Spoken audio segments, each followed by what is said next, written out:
जनूबी वज़ीरिस्तान के इलाके मकीन में खवारिज की सिक्योरिटी चेक पोस्ट पर हमले की कोशिश। शदीद फायरिंग के तबादले में 8 खारजी हलाक हो गए। कार्रवाई में 16 जवानों ने जाम शहादत नोश किया। ISPR का कहना है कि इलाके में क्लियरेंस ऑपरेशन जारी है। घिनौने फेल के मुर्तकब अफराद को इंसाफ के कटहरे में लाया जाएगा। पाकिस्तान की सिक्योरिटी फोर्सेज दहशतगर्दी की लानत को खत्म करने के लिए पुरअज़्म हैं। बहादुर जवानों की कुर्बानी आज़म को मजीद मजबूत करती हैं। वज़ीर आज़म की जनूबी वज़ीरिस्तान में खवारिज के हमले की मजम्मत। जाम शहादत नोश करने वाले 16 जवानों को खिराज अकीदत। कहा, सिक्योरिटी फोर्सेज मुल्क की हिफाजत के लिए सीसा पिलाई दीवार की मानंद खड़ी हैं। मुल्क से हर किस्म की दहशतगर्दी के खात्मे के लिए पुरअज़्म हैं।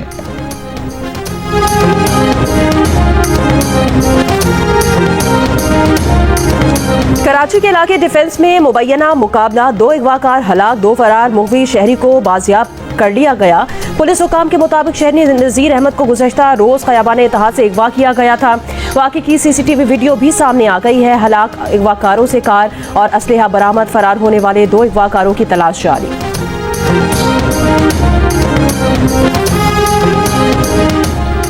मुल्क के शहरी और मैदानी इलाके सख्त सर्दी की लपेट में। महकमा मौसमियात के मुताबिक आइंदा 24 घंटों के दौरान अक्सर इलाकों में मौसम सर्द और खुश्क रहने का इम्कान है। बालाई इलाकों में सर्दी की शिद्दत में इजाफे के साथ मतला अबरालूद, पंजाब, बालाई सिंध और खैबर पख्तूनख्वा के मैदानी इलाकों में धुंध के बायस ट्रैफिक मुअत्तल।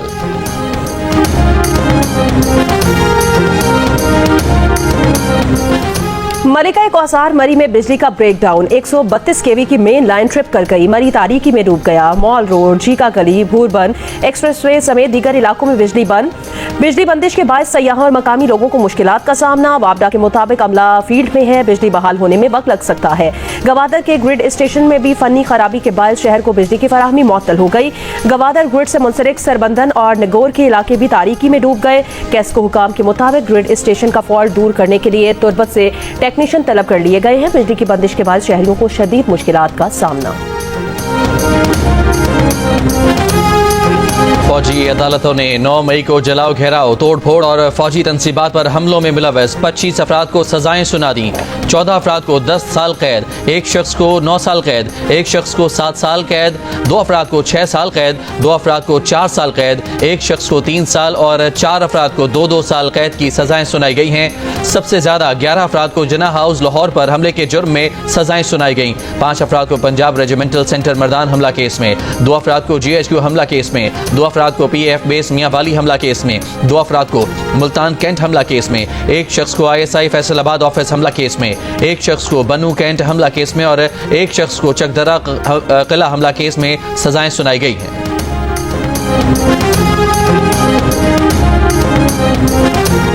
ISPR का कहना है कि मुकम्मल इंसाफ उस वक्त होगा जब 9 मई के मास्टरमाइंड और मंसूबा साजों को आइन और कानून के मुताबिक सजा मिलेगी। सियासी प्रोपेगेंडा के शिकार लोगों के लिए ये सजाएं तंबी हैं कि मुस्तकबिल में कानून हाथ में ना लें। फील्ड जनरल कोर्ट मार्शल ने पहले मरहले में 9 मई के 25 मुल्जिमान को तमाम शवाहिद की जांच पड़ताल और मुनासिब कानूनी कार्रवाई के बाद सजाएं सुनाई हैं। ये मुकदमा सुप्रीम कोर्ट के साबका हुक्म की वजह से इल्तवा का शिकार थे।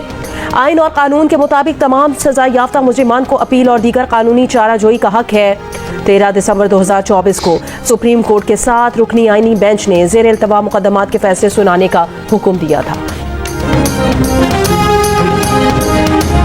वज़ीर दिफा ख्वाजा आसिफ का कहना है कि जब तक कानून 9 मई के मनसूबा साजों पर हाथ नहीं डालता ये सिलसिला खत्म नहीं होगा। ऐसे अनासर के हौसले वतन दुश्मन बढ़ाते रहेंगे। अभी तो जो कारकुन इस्तेमाल हुए कानून के हाथ उनके गिरेबान तक पहुंचे हैं। होना तो ये चाहिए था कि अमरीका और बरतानिया की तरह फौरी इंसाफ होता। वज़ीर इत्तलात अता तारर ने कहा कि 9 मई के मुल्ज़मान को सजाओं के बाद वाज़ेह हो गया कि उसके मास्टरमाइंड बानी PTI थे। 9 मई को मुल्क के लिए कुर्बानी देने वालों की यादगारों को गिराया गया। बानी PTI कारकुनों को तशद्दुद और तोड़ फोड़ की तरफ लेकर गए। जियो न्यूज से गुफ्तगू में तलाल चौधरी बोले, 9 मई के मुल्ज़मान को सजाएं ना होती तो पाकिस्तान एक नाकाम रियासत के तौर पर सामने आता। सजाएं पहले हो जाती तो 26 नवंबर ना होता।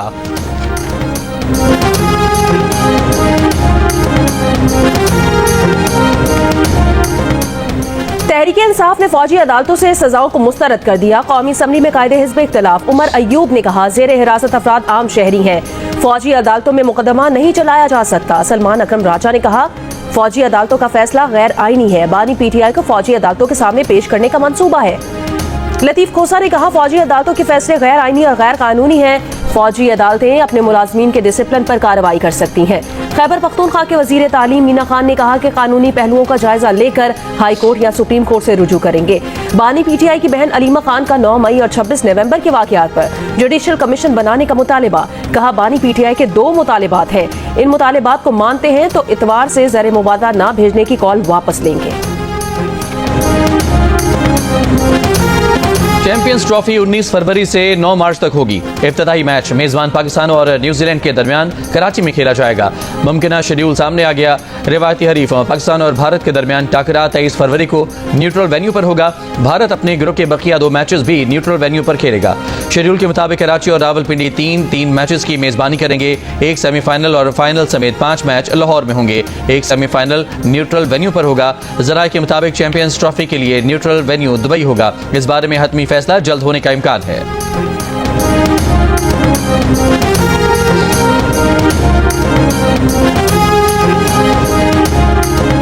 चेयरमैन पीसीबी मोहसिन नकवी ने कहा, न्यूट्रल वेन्यू क्या होता है इस पर आज फैसला हो जाएगा। पाकिस्तान क्रिकेट का कोई नुकसान नहीं होने देंगे। नेशनल स्टेडियम कराची में मीडिया से गुफ्तगू करते हुए कराची वालों को खुशखबरी मिलेगी, यहां बड़ा इवेंट होगा। नेशनल स्टेडियम की नई बिल्डिंग 1 माह में तैयार हो जाएगी।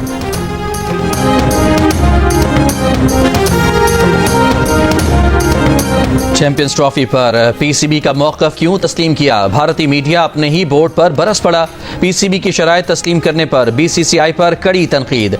आईसीसी का पाकिस्तान की तजवीज़ करदा सैफरी की सीरीज पर एतराज़ न करना भी भारतीय मीडिया को न भाया। भारतीय मीडिया का कहना था कि आईसीसी कैसे कह सकता है कि उसे सैफरी की सीरीज पर एतराज़ नहीं, ये उसके दायरे कार में नहीं आता, ये बोर्ड्स पर मुनहसर है। पाकिस्तान और जनूबी अफ्रीका के दरमियान तीसरा एक रोजा मैच आज जोहान्सबर्ग में खेला जाएगा। 3 मैचों की सीरीज में ग्रीन शर्ट्स को 2-0 की फैसला कुन बरतरी हासिल है। बारिश की वजह से पाकिस्तानी खिलाड़ियों की इंडोर प्रैक्टिस, कौमी क्रिकेटर्स केप टाउन के तफरीही मकामात की खूबसूरती से लुत्फानंदोज हुए। बाबर आजम, हारिस रऊफ, मोहम्मद हसनैन और शाहीन शाह आफरीदी ने आउटिंग की। एक साथ तस्वीर बनवाई। बाबर आजम ने तस्वीर सोशल मीडिया पर जारी कर दी। ब्रदर्स इन स्पिरिट का कैप्शन दिया। मोहम्मद हसनैन ने साहिल समंदर पर चहलकदमी की वीडियो लगाई। लिखा, खुशी लहरों में आती है।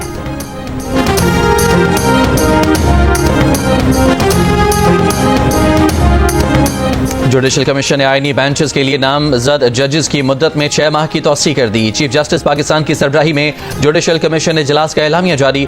एलामिया के मुताबिक 2 सेशंस में होने वाले जुडिशल कमीशन के इजलास के दौरान मांगी गई अवामी राय का भी जायजा लिया गया। इजलास में जस्टिस मंसूर अली शाह और जस्टिस मुनीब अख्तर ने वीडियो लिंक के जरिए शिरकत की।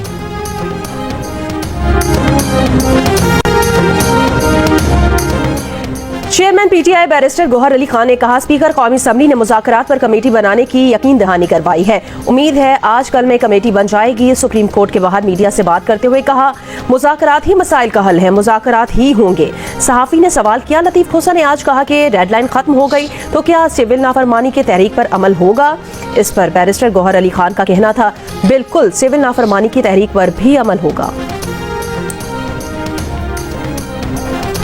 स्पीकर कौमी असम्बली अयाज सादिक ने कहा है कि वो बैरिस्टर गौहर की जानिब से स्पीकर की बतौर कस्टोडियन ऑफ द हाउस किरदार को तस्लीम करने का खैर मकदम करते हैं और बैरिस्टर गौहर की मुज़ाकराती कमेटी की तश्कील की तजवीज़ को तस्लीम करते हैं। एक बयान में कहा कि मसाइल का हल मुज़ाकरात में ही है। पीटीआई की मुज़ाकराती कमेटी की तश्कील के जवाब में वज़ीर आज़म पाकिस्तान से सलाह की गई है कि हुकूमती मुज़ाकराती टीम तश्कील दी जाए।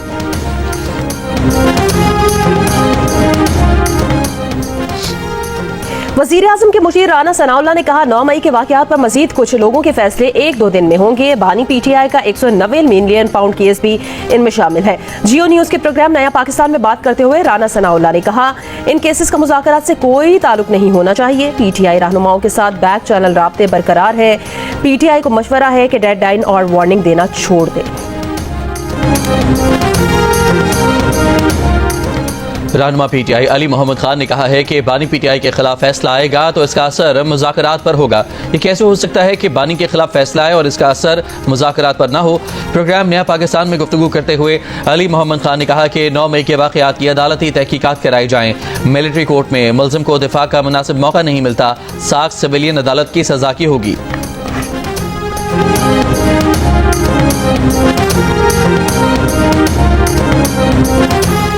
बानी पीटीआई और बुशा बीबी को 190 मिलियन पाउंड रेफरेंस में सजा होगी या नहीं, फैसला 23 दिसंबर को सुनाया जाएगा। एहतसाब अदालत इस्लामाबाद ने 100 से जायद समातें करने के बाद 18 दिसंबर को केस का फैसला महफूज किया था। बानी पीटीआई और बुशा बीबी पर इल्जाम है कि उन्होंने 190 मिलियन पाउंड पाकिस्तान मुंतकिल होने से कबल एसेट रिकवरी यूनिट के सरबराह शहजाद अकबर के जरिए प्रॉपर्टी टाइकून से खुफिया मुआहिदा किया, जिसे अपने असर रसूख से विफाकी काबीना में मंजूर भी करवा लिया।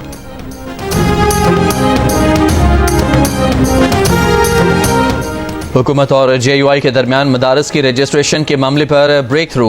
ज़राए के मुताबिक हुकूमत ने मदारस की रजिस्ट्रेशन सोसाइटीज़ रजिस्ट्रेशन एक्ट 1860 के तहत ही करने की यकीन दहानी करा दी। इत्तेहाद तंजीमुल मदारस दीनिया के तमाम मुतालिबात तस्लीम कर लिए। 26वीं आईनी तरमीम की रोशनी में मंजूर किए गए मुसवदे पर नोटिफिकेशन चंद रोज़ में होगा। ब्रेक थ्रू मौलाना फजलुर रहमान की वज़ीर आज़म के साथ मुलाकात के दौरान हुआ। पाकिस्तान खतरात को मद्देनजर रखते हुए अपनी दिफाई सलाहियतों के हक से दस्तबरदार नहीं हो सकता। अमरीकी कौमी सलामती के नायब मुशीर जॉन फाइनर के इल्जामात पर दफ्तर खारजा का रद्द-ए-अमल। तर्जुमान दफ्तर खारजा ने कहा, अमरीकी इल्जामात बेबुनियाद, गैर मंतकी और तारीख से लाइल्मी पर मबनी है। पाकिस्तान अपने काबिल भरोसा कम अज कम दिफा के हक से दस्तबरदार नहीं होगा। स्ट्रेटेजिक सलाहियतें दिफा और जनूबी एशिया में अमन के तहफ़्फ़ुज़ के लिए हैं।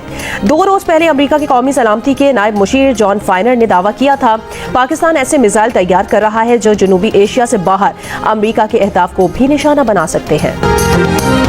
ऑनलाइन फ्रॉड के केसेस हजारों। FIA पुलिस और दीगर इदारों की जानिब से दाद रसी न होने के बराबर FIA में हजारों शिकायत आती हैं। बामुश्किल चंद 100 का मामला FIR तक पहुंचता है। ऑनलाइन फ्रॉड का निशाना बनने वालों को इंसाफ मिलना और इजाला होना तकरीबन नामुमकिन। जियो न्यूज की खुसूसी ट्रांसमिशन में ऑनलाइन फ्रॉड के शिकार अफराद की बेबसी का मसला सामने आ गया। CPLC के साबिक सरबराह अहमद चन्नाई और सिंध हाई कोर्ट के साबिक चीफ जस्टिस वजीउद्दीन अहमद भी ऑनलाइन फ्रॉड का शिकार होने वालों में शामिल।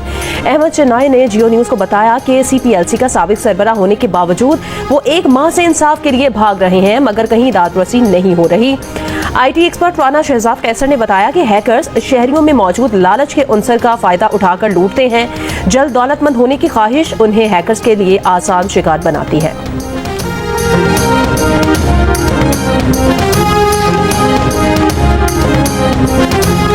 देखा ये गया इस तरह के मामलात में कि लालच का फैक्टर बड़ा जो है काउंट करता है। फौरी अमीर होने का जो शौक हमें है, ये भी हमें ट्रैप करता है बेसिकली। तकरीबन 1 महीना गुजर चुका है और उन्होंने यही मुझे जवाब दिया है कि हमने तमाम बैंकों को खतूत लिख दिए हैं और हमने परमिशन कोर्ट से ले ली है और उस पर हम कार्रवाई कर रहे हैं। DPO सियालकोट ने यूनान कश्ती हादसे के मरकजी मुल्जिम उस्मान जज्जा की रिहाई से FIA को लाइल्म रखने का बयान मुस्तरद कर दिया। रद्द-ए-अमल देते हुए कहा कि FIA को सूरत हाल से आगाह किया गया था, इसके बावजूद SHO और तफ्तीश अफसर को चार्जशीट किया गया। 16 दिसंबर को रिमांड खत्म होने पर अदालत ने मुल्जिम की जमानत मंजूर की। 1 रोज़ा नोटिस पर जुडिशल कर दिया। 17 दिसंबर को FIA की तफ्तीश के बाद मुल्जिम को जेल भेज दिया गया। गुज़श्ता रोज़ FIA ने कहा कि पुलिस अफसरान ने उस्मान जज्जा की 17 दिसंबर को जमानत की मंजूरी मिलने से लाइल्म रखा था।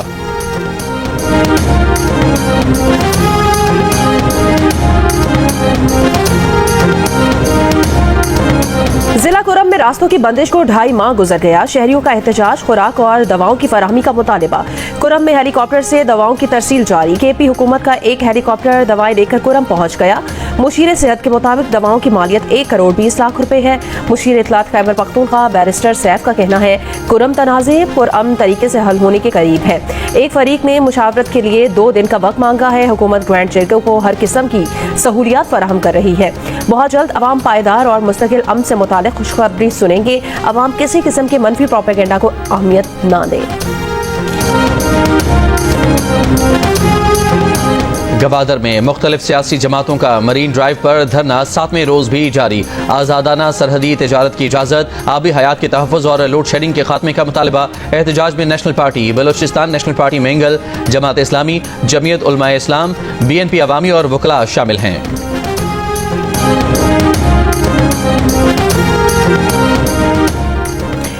गवर्नर सिंध कामरान खान टिसोरी ने कहा, 9 मई के किरदारों को सजाओं से उम्मीद की किरण जागी है। असल सजाएं तो उस सियासी जमात की क़यादत को होनी चाहिए जिन्होंने नौजवानों को आगे कर दिया। यादगार शोहदा को गिराना नाकाबिले बर्दाश्त है।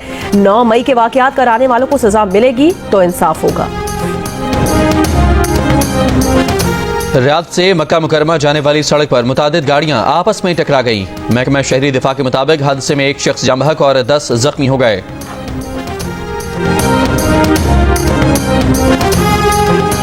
गजा के पनाहगुज़ीन कैंपों पर इसराइली बमबारी से 25 से ज्यादा फलस्तीनी शहीद। पोप फ्रांसिस ने इसराइली हमलों को जुल्म करार दे दिया।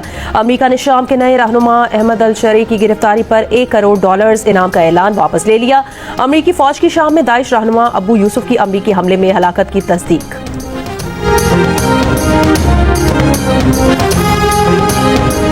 यमन के दारुल हुकूमत सना में हुसियों के ठिकानों पर अमरीकी हमले। अमरीकी सेंट्रल कमांड के मुताबिक सना में हुसियों की मिसाइल और कमांड कंट्रोल तंसीबात को निशाना बनाया गया है। अमरीकी हुकाम के मुताबिक बहरा अहमर के ऊपर मुतादिद ड्रोन और एक एंटी क्रूज शिप मिसाइल को भी मार गिराया गया। बरतानिया के मुख्तलिफ हिस्से शदीद सर्द हवाओं की लपेट में। क्रिसमस से पहले सफर करने वाले लाखों अफराद को परेशानी का सामना। तूफानी हवाओं के सबब हीथ्रो एयरपोर्ट पर दर्जनों परवाजें मनसूख, 200 ताखीर का शिकार। बरतानवी मीडिया के मुताबिक लंदन समेत मुल्क के मुख्तलिफ हिस्सों में 50 से 80 मील फी घंटा की रफ्तार से हवाओं की वार्निंग जारी। हैदराबाद में सिंध के तरक्की पसंद शायर के नाम से मासूम शेख अयाज मेले का आज तीसरा दिन। मेले के दूसरे दिन मुख्तलिफ मौज़ूआत पर मकालमे और सेशंस। अमर संधू और नसीर मिर्जा समेत मुख्तलिफ अदबी और समाजी शख्सियात की शिरकत। मेले में शाह अब्दुल लतीफ़ भिटाई का कलाम तालिबात ने खूबसूरत अंदाज में पेश किया। नौजवानों का इलाकाई गीतों पर रक्स। शेख अयाज के हवाले से पेंटिंग्स की नुमाइश। दिल का रिश्ता ऐप ने VIP मैच मेकिंग सर्विस को इंतहाई आसान बना दिया। अब प्रोफाइल बनाने और उसे पब्लिक करने की बजाय VIP मैच मेकर की सर्विस सिर्फ एक कॉल के जरिए हासिल कर सकते हैं। ये सर्विस हर वक्त घर की दहलीज पर दस्तयाब होगी।